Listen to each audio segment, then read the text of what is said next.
Find somewhere else to die, my father said, standing in the hallway of the house my mother bought, 6 days after we buried her. He'd already changed the locks. His new wife was already measuring the master bedroom for new curtains. He told everyone I had no claim. He told the insurance company he was the sole beneficiary. He told me my mother couldn't protect me anymore. He was right about one thing. My mother couldn't speak for herself anymore. But what he didn't know was that she didn't need to. She'd already said everything she needed to say, in a document he never knew existed. My name is Dahlia Owens. I'm 28 years old, and I have lupus. Before I go on, please take a moment to like and subscribe, but only if you genuinely connect with this story. Drop a comment telling me where you're watching from and what time it is where you are. Now, let me take you back to last October, the night my mother's heart stopped, and the day everything changed. The hospital room smelled like hand sanitizer and dying flowers. Someone had left a vase of carnations on the windowsill 3 days earlier, and nobody had thought to throw them out. I was holding her hand. My mother's hand. It was so thin I could feel every bone. Eleanor Grace Owens, the woman who built a financial consulting career from a studio apartment and a library card, weighed 91 pounds. Pancreatic cancer had taken the rest. 14 months. That's what the doctors had given her. She used every single day. Her eyes opened, just barely. She looked at me, and for a second, she was herself again. Sharp, clear, present. "The house is yours, baby," she whispered. "Don't let anyone tell you different." I squeezed her hand. I thought it was the morphine. I thought she was confused, saying things that wouldn't mean anything tomorrow. She closed her eyes. The monitor beeped. Then it didn't. I sat there for 11 minutes before the nurse came in. I know because I counted every second. My father arrived 2 hours later. Denise was with him. His new wife, though he swore she wasn't new, swore they'd only been together a few months. She carried a designer handbag I'd never seen before. Her eyes were dry. Perfectly dry. Richard Owens stood at the foot of my mother's empty bed and said, "At least she's not suffering anymore." He didn't look at me. My hands were swollen. My knees were locked. I was in the middle of a lupus flare so bad I'd been using a wheelchair for the past week. I couldn't stand without the bed rail, and my mother, the only person who ever made sure I could stand at all, was gone. She told me the house was mine. I didn't understand then. I do now. 83 people came to my mother's funeral. I know because Aunt Vivian counted. Eleanor Owens was the kind of woman people remembered. She ran free tax workshops at the community center every spring. She brought soup to every new mother on our block. She once spent an entire Saturday helping a neighbor understand his mortgage paperwork so he wouldn't lose his home. 83 people came for her, and my father stood at the podium and talked about himself. "I lost my partner," he said, gripping the edges of the lectern. "My rock. My anchor." He spoke for 6 minutes. He mentioned my mother's name 4 times. He mentioned his own grief 9 times. I was counting. Denise stood in the front row. Black dress, gold bracelet, new, heavy, catching the light every time she moved. She cried exactly when someone was looking at her and stopped exactly when they turned away. I watched her do it 3 times. I sat in my wheelchair near the side aisle. Not the front row. Nobody had saved me a seat there. Aunt Vivian, my mother's older sister, sat beside me. She held my hand the way Mom used to. Firm, warm, like she was keeping me from floating away. "Something's not right with that woman," Vivian whispered, watching Denise dab at dry eyes with a folded tissue. After the service, people lined up to hug Richard. Denise accepted condolences like she was hosting a cocktail party. Gracious nods, soft thank yous, a hand on every arm. I was wheeling myself toward the parking lot when I saw Denise step behind the chapel, phone pressed to her ear. Her voice was low, but I caught every word. "It's done. We can start Monday." She hung up, turned, saw me, smiled. "You should rest, sweetheart," she said. "You look exhausted." 3 days after the funeral. The house still smelled like the lilies people had sent, wilting petals on every surface. Richard called me to the living room. He sat in my mother's armchair, the green velvet one she'd had since before I was born. Denise sat on the armrest beside him, legs crossed, one hand on his shoulder. "We need to talk about the house," Richard said. I was on the couch across from them. My joints ached, my hands were stiff. I'd barely slept in a week. "This house," he continued, "the investment accounts, the life insurance, it all comes to me. I'm the surviving spouse. That's how the law works." Denise nodded. "It's what the law says, sweetie." Richard slid a piece of paper across the coffee table. A quitclaim deed. My name was already typed at the bottom. All I had to do was sign. "Just make it easy," he said. "For everyone." I stared at the paper. The ink was fresh. Someone had prepared this in advance. "Mom told me the house was mine," I said. Richard leaned back. "She was on painkillers. That means nothing." "She said it before the painkillers." His jaw tightened. "Your mother spoiled you. You think you deserve something you didn't earn?" Denise rubbed his shoulder. "Honey, she's grieving. Give her a minute." I didn't touch the paper. "I already have a lawyer," Richard said. His voice dropped. Calm, practiced. "He says your mother died without a will. No will means everything goes to me. That's the law in this state." He stood up, looked down at me.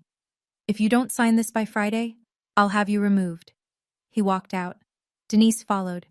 She left the quitclaim deed on the table, perfectly centered, like a place setting. Friday was 2 days away. Friday came. I didn't sign. At midnight, my bedroom door opened. No knock, no warning, just the click of the handle and the hallway light cutting across my bed. Richard stood in the doorway holding an empty suitcase. He tossed it onto my blanket. "Pack your things." I sat up. My shoulders screamed. The flare was getting worse, my joints hot, swollen, every movement like grinding glass. "This is Mom's house," I said. "Your mom is dead, and I'm the surviving spouse. This is my house." Behind him, in the hallway, Denise leaned against the wall, arms folded, watching, the smallest smile on her lips. Richard stepped closer. His voice was low, steady, the kind of calm that comes from having already decided. "Find somewhere else to die. Your mother isn't here to protect you anymore." I looked at him for a long time. My father. The man who drove me to my first lupus appointment when I was 16. The man who used to carry me to bed when the pain was too bad to walk. That man was gone. Or maybe he'd never really been there. Maybe it was always Mom standing behind him, holding us both up. I packed what I could. Clothes, medications, my mother's reading glasses from the nightstand. I dragged the suitcase across the porch she used to sit on every morning. Her wind chimes were still ringing in the cold. I called Aunt Vivian at 1 a.m. She answered on the first ring. She didn't ask questions. She just said, "I'm coming." In her car, I couldn't cry. My body didn't have the energy. Vivian reached over and held my hand on the center console. "We're going to figure this out," she said. And somewhere in the back of my mind, a number surfaced. A phone number my mother had made me memorize years ago. I'd never called it. I didn't even know whose it was, until now. Aunt Vivian's guest room had yellow curtains and a quilt that smelled like cedar. I sat on the edge of the bed at 3 a.m. and tried to figure out what I had left. I opened my phone, checked my bank account. $2,112. That was everything. I called my pharmacy the next morning. The automated system cut through before I could even spell my last name. "Your insurance has been terminated. If you'd like to pay out of pocket, the total for your current prescriptions is $1,814. 1 month of medication. Nearly my entire savings. Hydroxychloroquine, prednisone. The drugs that kept my immune system from eating my own body alive. Without them, the flares would get worse. The kidney damage would accelerate. My doctor had been clear about that for years. Richard hadn't just taken my home. He'd cut off my ability to stay alive. I sat at Vivian's kitchen table with a mug of tea I couldn't drink because my hands were too swollen to grip it. She sat across from me and watched me stare at nothing. "Your mama told me something once," she said quietly. "It was about a year before she got sick. She grabbed my arm at Thanksgiving, right in the kitchen while Richard was watching football, and she said, 'If anything happens to me, tell Dahlia to call Margaret Hollis.' I looked up. Who's Margaret Hollis? Vivian reached into her purse. She pulled out a folded napkin, old, soft at the creases, a phone number written in blue ink. I don't know, she said. But your mama wrote this down and made me keep it. She said you'd need it when things got bad. I took the napkin. The handwriting was my mother's. Neat, deliberate. Even on a napkin, she didn't rush. Things were bad. Things were as bad as they could get. Or so I thought. Richard moved fast. I'll give him that. Within a week, he'd called every relative in our family. Uncle Thomas, Uncle Gerald, cousins I hadn't spoken to since Thanksgiving 2 years ago. He called them all. His version of the story went like this. Dahlia, still grieving, became erratic.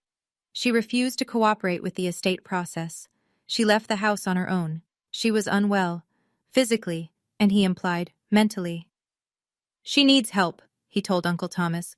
I tried. She wouldn't let me. Denise handled the digital side. She posted on the family Facebook group, the one Aunt Eleanor had created years ago for sharing holiday photos and birthday wishes. We tried to help Dahlia, but she wants to do things her own way. Please pray for her. 47 reactions, hearts, praying hands, comments like, so sorry you're going through this, directed at Richard and Denise, not at me. My phone rang for 3 days straight. Cousins, aunts, people I barely knew. Your dad just lost his wife. Don't make this harder. He's trying his best, Dahlia. Maybe you should apologize. I stopped answering. Vivian fielded the calls for me while I lay on her guest bed, staring at the ceiling, feeling the inflammation crawl up my wrists like fire under the skin. One person believed me. One person out of my entire family. Vivian sat on the edge of my bed that night and handed me the napkin again. Call that number tomorrow, she said. First thing. I smoothed the napkin between my swollen fingers. Margaret Hollis. I didn't know her. Didn't know what she did. Didn't know what my mother had told her or why. But my mother had planned this. She'd written the number down. She'd told Vivian to remember. My mother didn't do things without a reason. I set my alarm for 7 a.m. I called at 7:15. No answer. Again at 7:40. Voicemail. 8:05. Voicemail again. At 8:22, I dialed for the 4th time. My thumb was shaking. Not from the lupus this time. 2 rings. Then a voice. Low, steady, warm in the way that courtroom voices sometimes are. Professional warmth. The kind that makes you trust someone before you know why. Hollis and Crane, attorneys at law. I swallowed. My name is Dahlia Owens. My mother was Eleanor. Dahlia Owens? The voice changed, not louder, closer. Eleanor's daughter? Yes. A pause. 3 seconds, maybe 4. I could hear a chair creak. I've been waiting for your call. I gripped the phone so hard my knuckles turned white. Your mother came to me 3 years ago, Margaret said. She knew this would happen. She prepared for it. 3 years. Before the diagnosis, before the chemo, before Denise ever unpacked a suitcase in our house. My mother had walked into this woman's office 3 years ago and started getting ready for the moment I was living right now. I can't say more over the phone, Margaret continued. Can you come to my office tomorrow, 10 a.m.? Yes, I can. Good. Bring your ID, nothing else. I wrote down the address with a pen Vivian handed me, my hand trembling on the paper. Dahlia, Margaret's voice slowed. Whatever you do, do not sign anything your father gives you, and don't tell him you called me. I won't. One more thing. Your mother told me you'd call when things got bad. She said I'd know because you'd sound exactly the way you sound right now. I couldn't speak. My throat closed around something that felt like a fist. She also told me to tell you, you're going to be okay. The line clicked. I sat on Vivian's kitchen floor with the phone against my chest and breathed. Tomorrow. 10 a.m. Answers. The letter arrived at Vivian's house the next morning, hand-delivered by courier. Cream-colored envelope, heavy paper, the kind lawyers use when they want you to feel small before you even open it. Bradley Knox, Esquire, representing Richard Allen Owens. I read it standing in Vivian's kitchen, still in my pajamas, coffee getting cold on the counter. The language was sharp and clean. Eleanor Owens died intestate, without a valid will. Under state law, the surviving spouse is entitled to the entirety of the marital estate. Ms. Dahlia Owens is hereby directed to cease any and all claims to the Birchwood Lane property and associated financial accounts within 10 calendar days. There was a second paragraph, the one that made my vision blur. Furthermore, our client intends to petition the court for a determination of incapacity regarding Ms. Dahlia Owens, on the basis of her chronic medical condition, which renders her unable to manage her own financial and legal affairs, mentally incapacitated. My own father was trying to have me declared incompetent, not because I couldn't think, because I had lupus. Vivian read the letter over my shoulder. She didn't say anything for a long time. Then she picked up her purse and her car keys. "Get dressed," she said. "We have an appointment in 90 minutes." She drove me to the pharmacy first, paid for my medications out of her own savings, $1,814. She didn't flinch. She just handed over her debit card and said, "Eleanor would have done the same for my kids." In the car, I stared at the letter again. The word incapacity sat in the center of the page like a bruise. My father hadn't just taken my home and my insurance. He was coming for my legal right to fight back. We pulled into Margaret Hollis's parking lot at 9:53, 7 minutes early. I was done being late.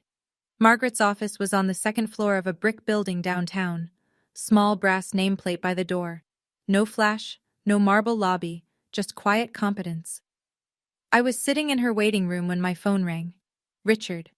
I almost didn't answer. But something in me, maybe the part that still remembered he was my father, picked up. "Sign the paper, Dahlia." "No. You have nothing, no money, no job, no insurance. I have rights. You have lupus, that's all you have." The words landed like a slap, clean, deliberate. He'd practiced that. "Mom wouldn't want this," I said. "Your mom is gone, I'm what's left. Then I'll talk to a lawyer." Silence. Long enough that I could hear Denise whispering something in the background. "What lawyer?" he finally said. "With what money?" I hung up. My hand was trembling. I set the phone face down on the chair beside me and pressed my palms flat against my thighs until they stopped shaking. The receptionist looked at me. She didn't say anything, but she pushed a glass of water across the counter. Vivian was sitting beside me. She'd heard the whole thing. "What did he say?" she asked. I looked at her. "He doesn't know yet." Vivian studied my face. She nodded slowly. She understood. At 10 a.m. exactly, the inner door opened.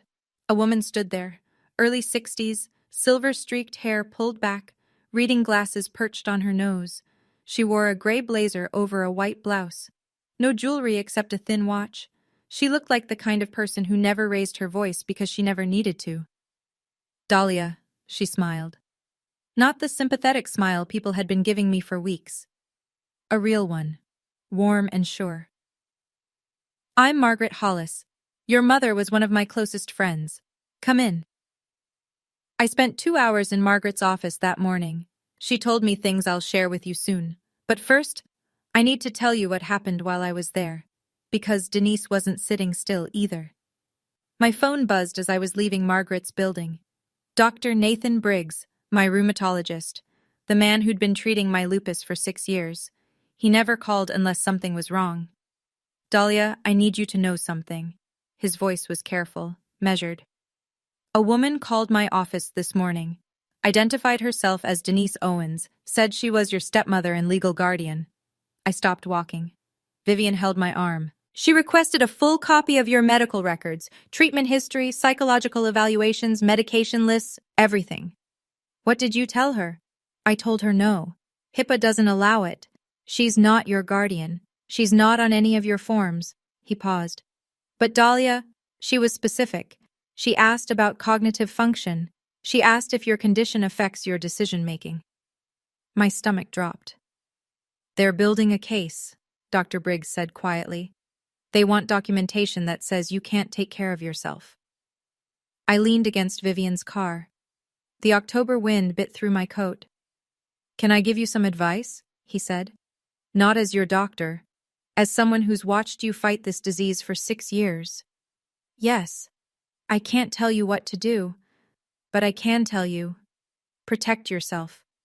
I thanked him. Hung up. Told Vivian everything. She gripped the steering wheel until her knuckles went pale. That woman is evil. That night, I sat on Vivian's guest bed and wrote down everything. Every conversation, every date, every dollar, everything my mother had ever said about the house, the accounts, the future. And I remembered something else, a sentence from years ago when Mom thought I was asleep on the couch. Everything's in my name, baby, not his, mine. She'd been talking to someone on the phone. I never knew who. Now I was beginning to understand.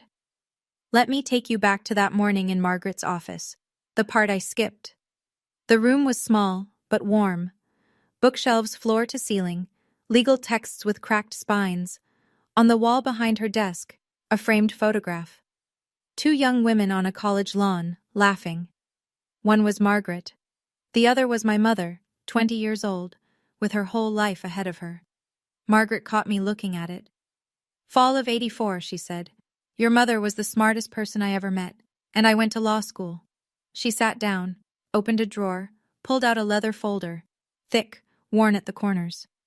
Your mother came to me 3 years ago, she said, right after she found text messages on Richard's phone. Messages from Denise. I felt the room tilt. 3 years ago? That was before she was even diagnosed. Exactly. Margaret folded her hands on the desk. She came to me and said, I need to make sure Dahlia is taken care of, no matter what happens to me. She wasn't sick yet, but she was clear-eyed. She saw what Richard was becoming.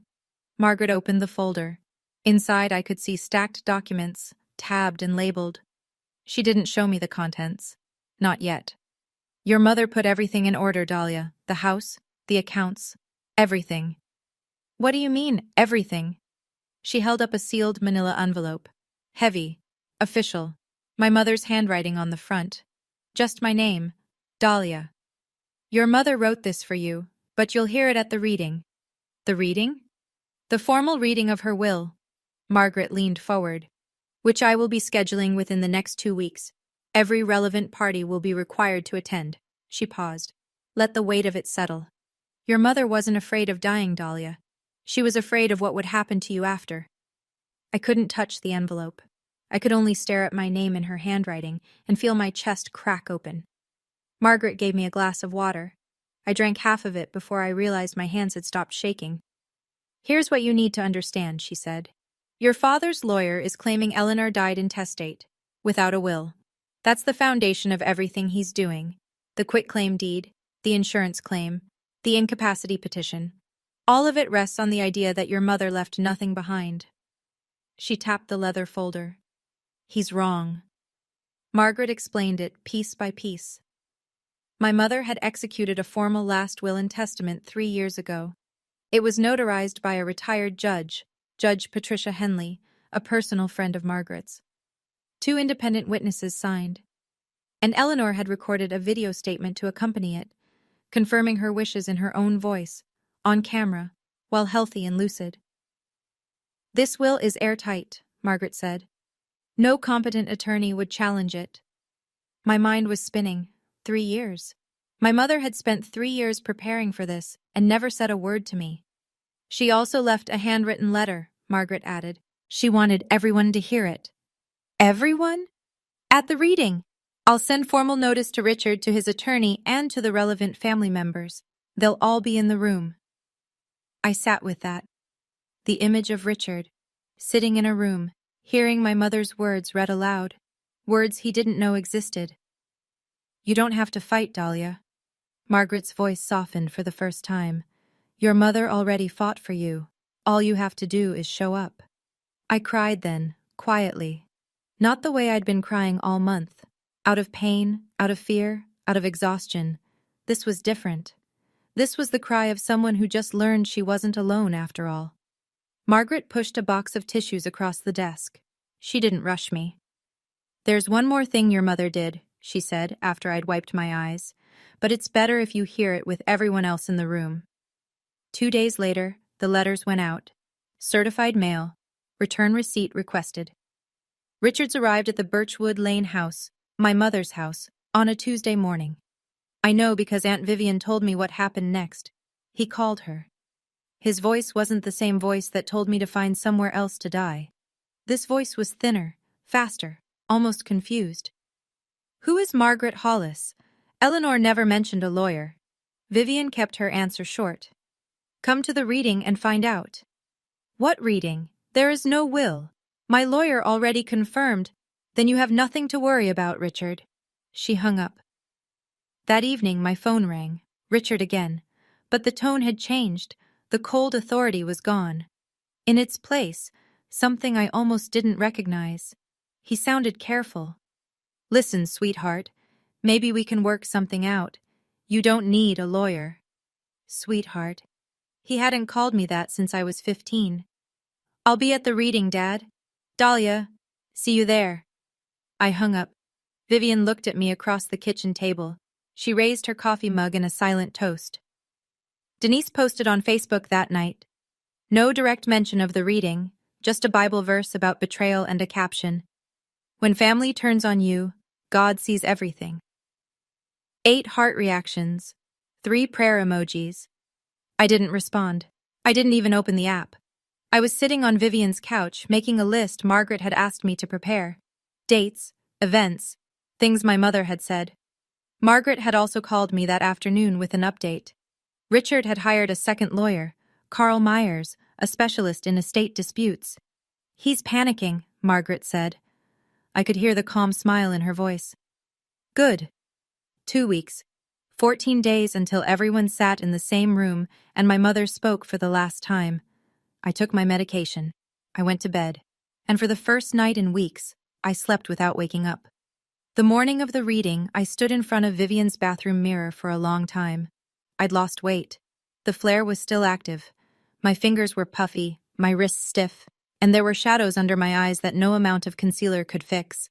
But I put on a clean blouse, a dark blazer Vivian had lent me, simple flats because heels were out of the question. Margaret had said, "Come dressed like you belong."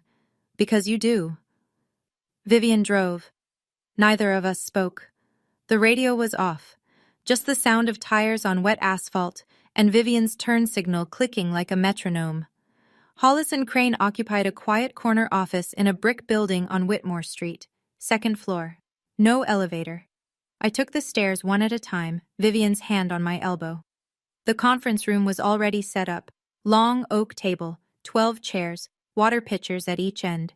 A window overlooking the street, pale October light falling across the carpet.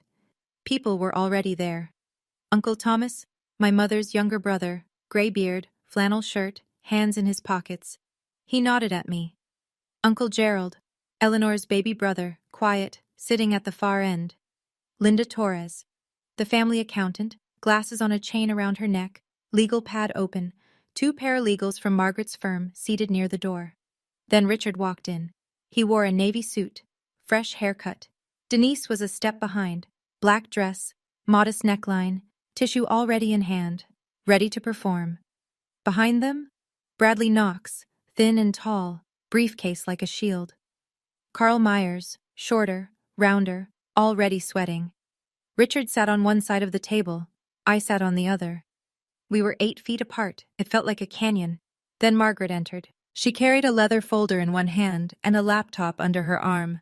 She sat both down at the head of the table. She didn't smile. She didn't need to. "Let's begin." Knox spoke first.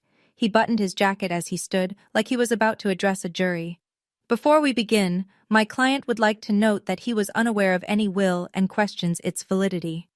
He sat back down. 12 seconds. Practiced. Margaret didn't stand. She didn't need to. She adjusted her reading glasses and opened the leather folder.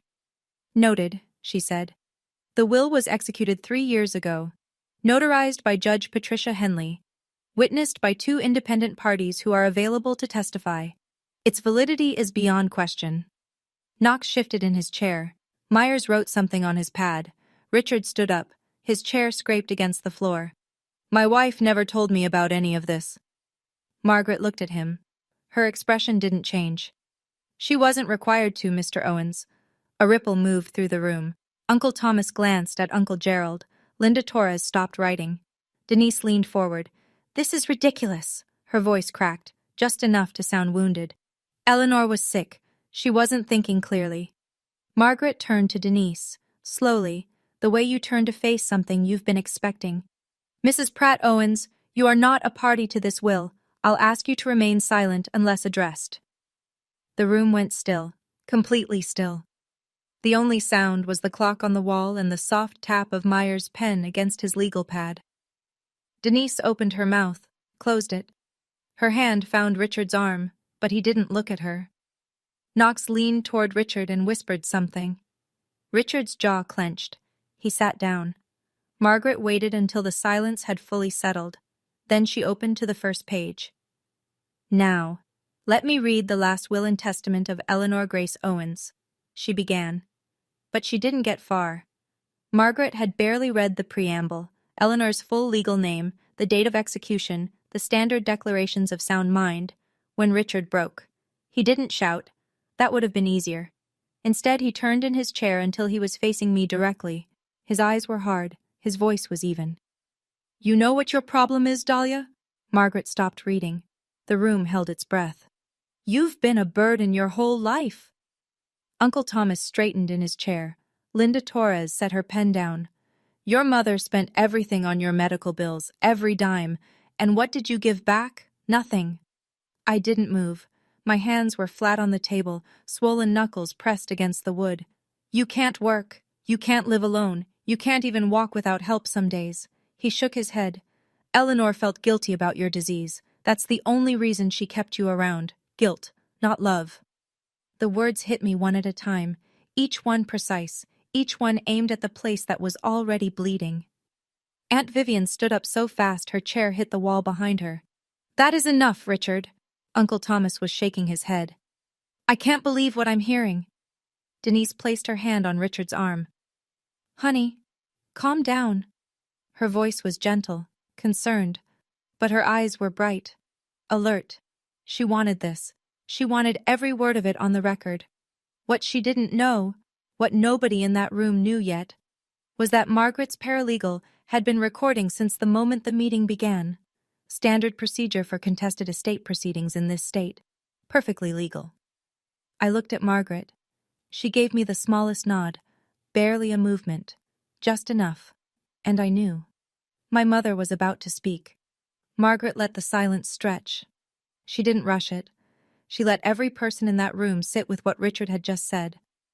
Then she spoke. Quietly. The way a surgeon speaks before the first cut. Are you finished, Mr. Owens? Richard said nothing. His chest was rising and falling. Denise was still holding his arm. Good. Margaret placed both hands on the document. Because your wife had something to say about all of that. She turned to the first substantive page.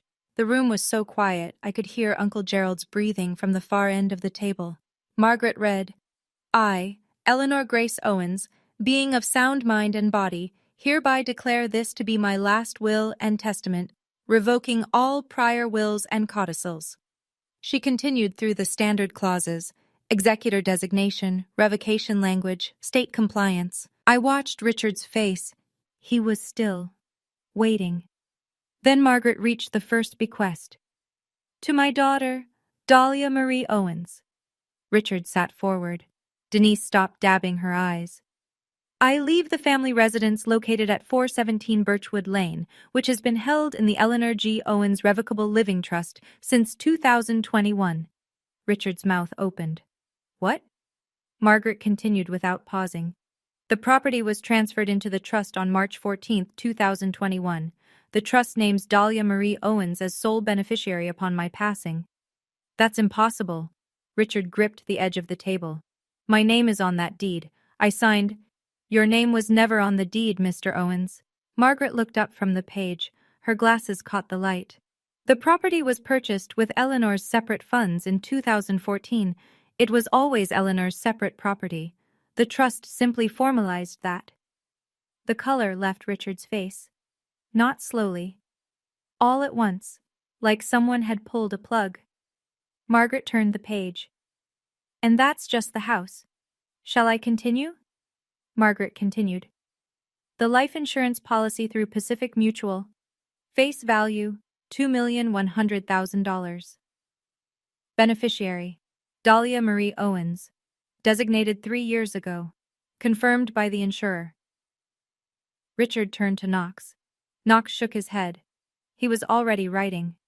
The Vanguard investment portfolio, valued at approximately $4,200,000, held within the Eleanor G. Owens Revocable Living Trust, sole beneficiary upon death, Dahlia Marie Owens. Uncle Thomas leaned back in his chair. His eyes were wide. The individual retirement accounts at Fidelity, current value approximately $1,800,000. Designated beneficiary, Dahlia Marie Owens. Linda Torres, the accountant, was flipping through her own notes. She looked up at Margaret. Margaret met her gaze and nodded. Linda nodded back. The numbers were clean.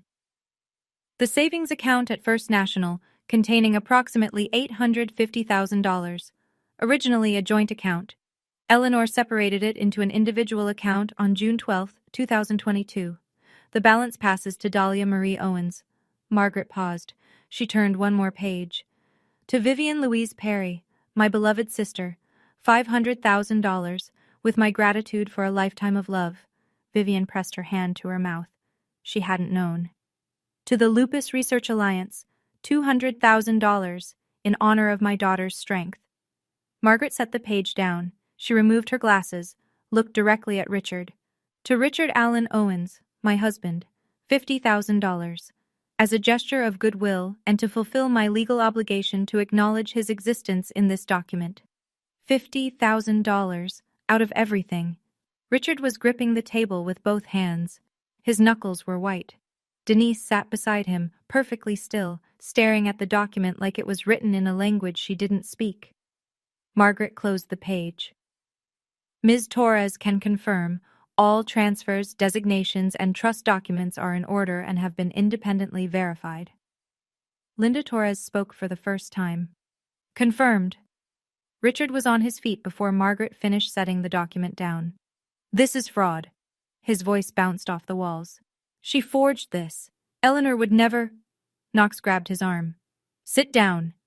He said it twice. Sit down, right now. Richard didn't sit. His hand was pointed at the folder like it was a weapon. Knox turned to Margaret.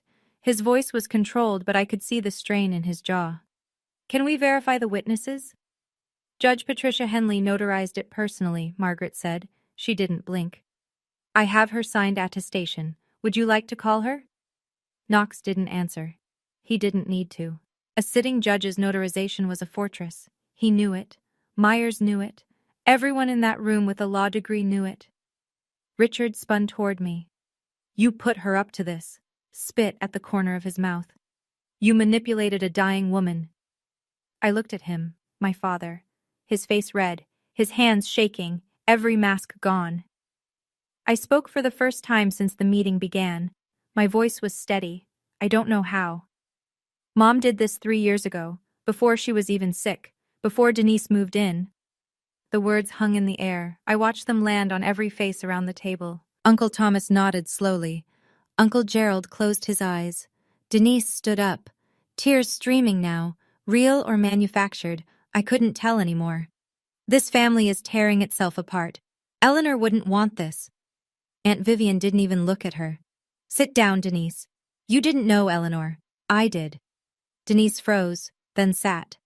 Knox leaned close to Richard's ear. I was near enough to hear the whisper. We can't contest this, not with a judge's notarization and video evidence. Richard looked at Knox the way a drowning man looks at a life raft that's floating away. Video? He said.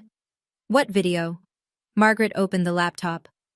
Eleanor recorded a video statement to accompany the will, Margaret said. She positioned the laptop so the screen faced the center of the table.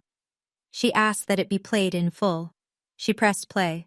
And there she was, my mother, sitting in the living room at Birchwood Lane, the green velvet armchair, the same one Richard had claimed as his, late afternoon light through the window. Her hair was still thick, her face still full. This was before the cancer, before the chemo hollowed her out. She was wearing the blue cardigan I'd given her for Christmas 3 years ago. If you're watching this, she said, then I'm gone. Her voice was clear, calm. The voice I remembered from bedtime stories and doctors' waiting rooms, and every single night she sat beside me during a flare, rubbing my hands until I could sleep. And I'm guessing Richard is sitting in that room right now, angry. I looked at Richard. He flinched, just slightly, like she'd tapped him on the shoulder from somewhere he couldn't see. I want Dahlia to know something.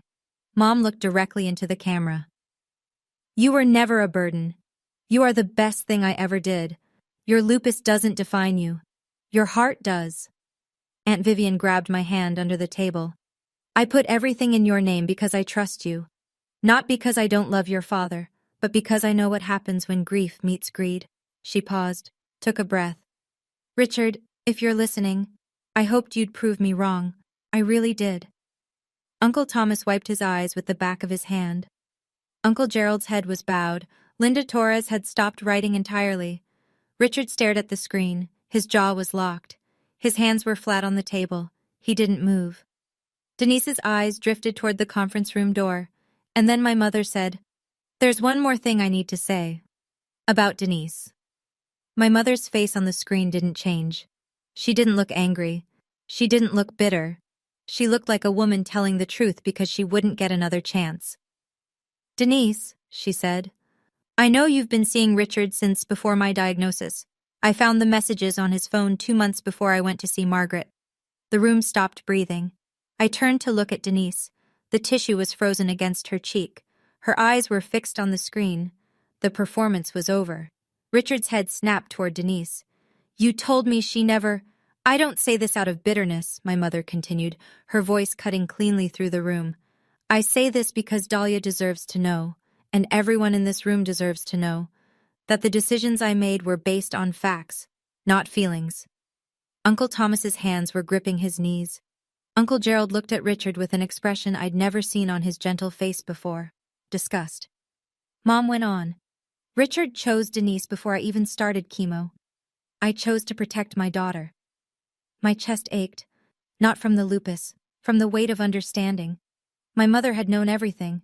She'd watched her husband fall for someone else while she was still healthy, still present, still making dinner and folding laundry in a house she knew she might lose. And she didn't scream. She didn't beg. She went to a lawyer and built a wall around me. "Dahlia," Mom said. She smiled then.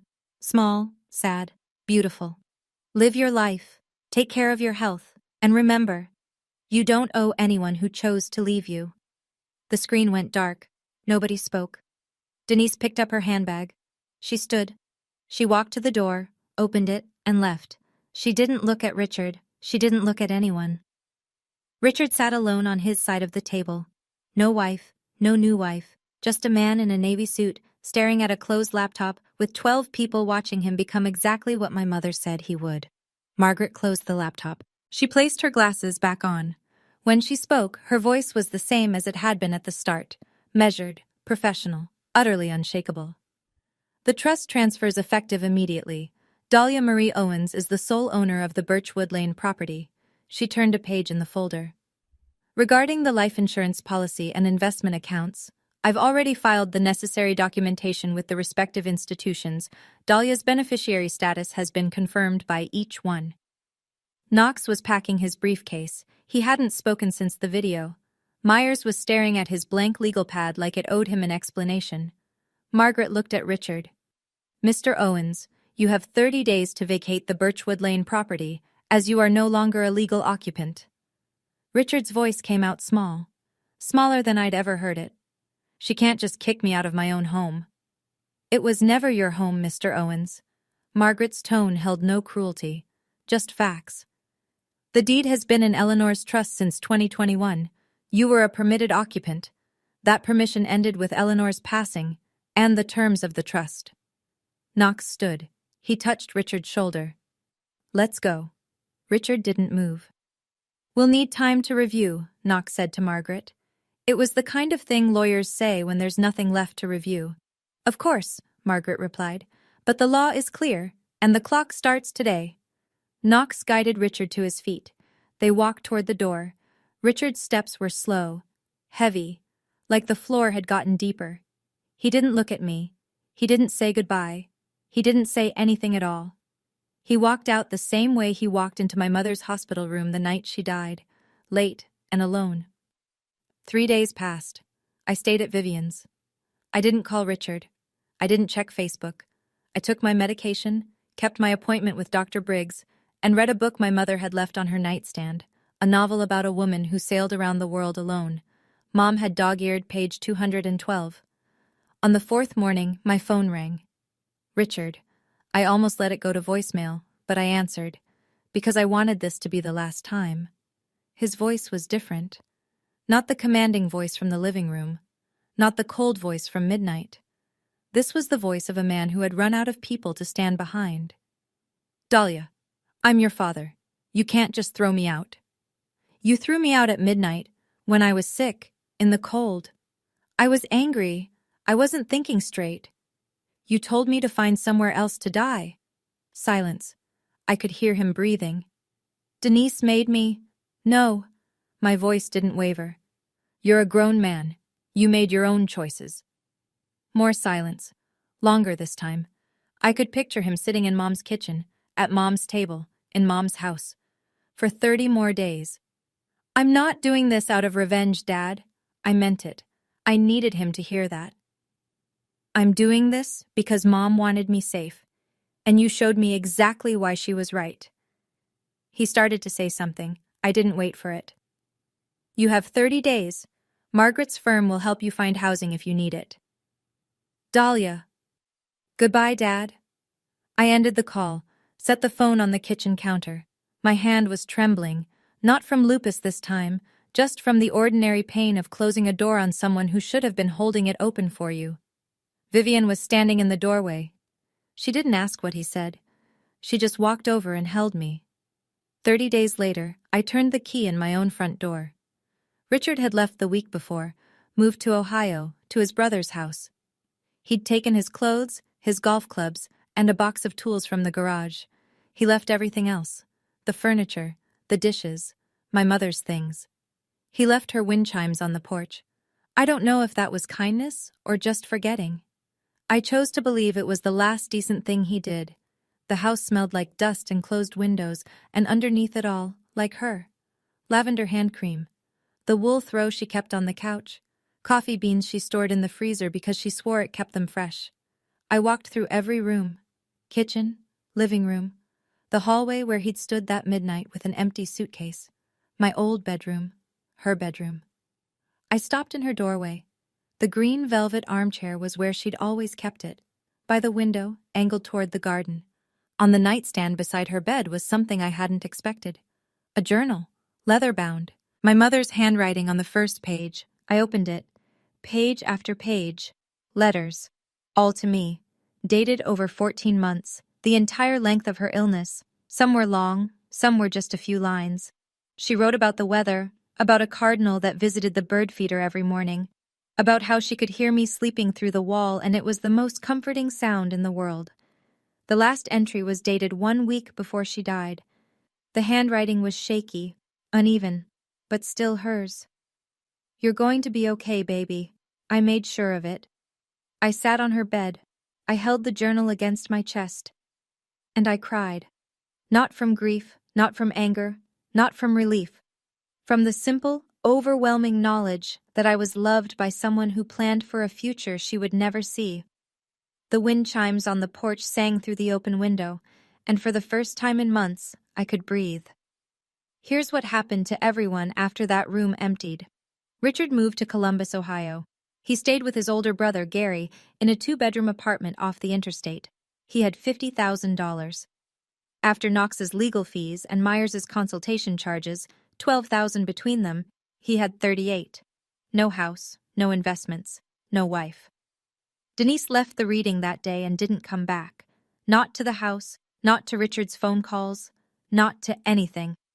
2 weeks later, Richard came home to Birchwood Lane, while he was still within his 30 days, and found her closet empty, every piece of jewelry, every shoe, gone. She filed for separation the same week. Richard told Aunt Vivian she'd changed her number. I learned later, through Margaret, that Denise had been trying to petition for custody of her 2 children from her first marriage. Her entire case depended on demonstrating financial stability. Without Richard's money, without my mother's money, she had nothing to show the judge. The petition was denied. The community found out. Not because I told anyone. I didn't post anything. I didn't call anyone. Uncle Thomas told one person. That person told two more.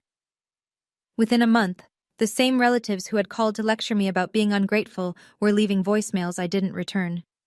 We didn't know the whole story, Dahlia. We're so sorry. We should have listened. I didn't blame them, not really. Richard had told a good story. He always did. But the truth was louder. It always is. It just takes longer to arrive. I didn't need the world to know what happened. The people in that room knew. And that was enough. Margaret sent me a final letter a week after the 30 days were up. Short, professional. One line at the bottom in her own handwriting. Eleanor would be proud. I am too.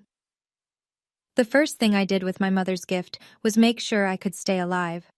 I enrolled in a comprehensive health insurance plan, the kind that covers rheumatology, lab work, prescriptions, and the kind of emergency room visits that lupus sometimes demands at 2 a.m. I hadn't had insurance in 5 weeks. Those 5 weeks had cost me more fear than I can describe. Dr. Briggs ran a full panel at my first appointment back. He looked at the results and looked at me over his reading glasses. Your labs are better than they've been in 2 years. He set the chart down. Stress kills, Dahlia. Peace heals. I started working again, part-time at first, 3 days a week at a community outreach center downtown. Social work. The thing I'd gone to school for before lupus interrupted everything. My role was simple, helping women navigate financial abuse in family systems, helping them understand what they were entitled to, helping them find lawyers like Margaret. There were days I couldn't get out of bed. Lupus doesn't care about your plans. But now I had the resources to rest when I needed to see a specialist when a flare hit, to live without the terror of choosing between groceries and medication. Aunt Vivian came over every Saturday. She brought containers of soup and gossip about her neighbors, and the quiet, steady presence that reminded me I still had family worth the word. I did one more thing. I sat down with Margaret and set up a trust of my own, not because I needed to protect myself from anyone, but because my mother taught me what preparation looks like, what love looks like when it thinks ahead. I didn't inherit just money. I inherited my mother's courage, and I intended to use it. 6 months later, a letter arrived. Handwritten, postmarked Columbus, Ohio. I recognized his handwriting before I opened it, tight, slanted right, the same hand that signed my permission slips in elementary school. Dahlia, I made mistakes. I know that now. I miss your mother. I miss you. Can we talk? Dad. I sat with the letter for a long time, on the porch, in Mom's chair, the wind chimes turning slow circles above my head. I didn't feel anger. That surprised me. I expected anger, the way you expect thunder after lightning. But it didn't come. What came instead was something quieter, a clear understanding that some doors need to stay closed, not out of hatred, out of honesty. I went inside. I sat at the kitchen table. I pulled out a piece of stationery my mother used to keep in the hallway drawer, cream paper, her initials embossed at the top. I wrote, Dad, I don't hate you, but I can't trust you, and I won't pretend to, just to make you feel better. If you're serious about changing, start with yourself, not with me. I wish you well. But my door is not open right now, maybe one day, but not today. I folded the letter, sealed the envelope, wrote his address, walked it to the mailbox. I didn't shut the door forever. I want to be clear about that. I didn't make some grand declaration about never speaking to my father again. That would be a different kind of cruelty, and I've had enough cruelty for one lifetime. But I didn't open the door out of guilt either, or loneliness, or because someone told me I should. If that door opens again, it'll be because I'm ready, not because I'm pressured. I went back to the porch. The wind chimes caught a breeze. I listened to them the way I used to listen to my mother humming in the kitchen. Not the melody, just the fact that it was there. I'm not telling you this story because I want sympathy. If that's what you heard, let me try again. I'm telling you because somewhere out there, someone is listening to this at 2 a.m. Maybe on their phone, maybe through earbuds so nobody else hears. And maybe that person just lost someone they love. Or maybe they're being told they're a burden. Or maybe their family is fighting over things that should be sacred, a house, a promise, a name on a piece of paper. If that's you, I want you to hear this. My mother taught me that love isn't just words. Love is preparation. It's sitting in a lawyer's office when you're healthy and thinking about what happens when you're not. It's putting someone's name on a trust they don't even know about because you know the storm is coming and they'll need shelter. If you have a sick child, a vulnerable parent, a family member who depends on you, please talk to a lawyer, set up a trust, write a will, name your beneficiaries, don't leave it to chance. Don't assume the people around you will do the right thing when you're gone. Some will, some won't, and by then, you won't be there to find out. And if you're the one being told you're not enough, that you're a burden, that your illness makes you less, that you should be grateful for scraps instead of standing up for what's yours, hear me clearly. You are enough. Your illness doesn't make you less. Your need for help doesn't make you weak. Anyone who uses your vulnerability against you has told you exactly who they are. Believe them. My mother believed in me from a leather chair in a lawyer's office 3 years before she died. She never told me. She just did it. That's the kind of love that outlives everything. It's spring now. I'm sitting on the front porch of 417 Birchwood Lane. My porch, my house. The house my mother bought, protected, and gave to me. Not with a speech, but with a signature on a Tuesday afternoon that nobody knew about. There's a cup of tea on the railing, chamomile, Mom's favorite. I don't even like chamomile, but I buy it anyway. The smell of it is the closest I get to sitting next to her. My mother's journal is on the table beside me. I've read every page, some of them twice. Some of them so many times the ink is starting to fade where my thumbs hold the paper. I keep it close, not because I need to read it again, because the weight of it in my hands feels like her hand in mine. Lupus is still here. It will always be here. Last Tuesday was bad. My knees locked up and I spent the morning on the kitchen floor waiting for the prednisone to work. But I have insurance now. I have a doctor I trust. I have a body that fights me, and a life that's finally worth the fight. In the garden, something catches my eye. Along the back fence, where the sunlight hits first in the morning, a row of tulips, red and yellow, tall and open. My mother planted them last spring, 9 months before she died.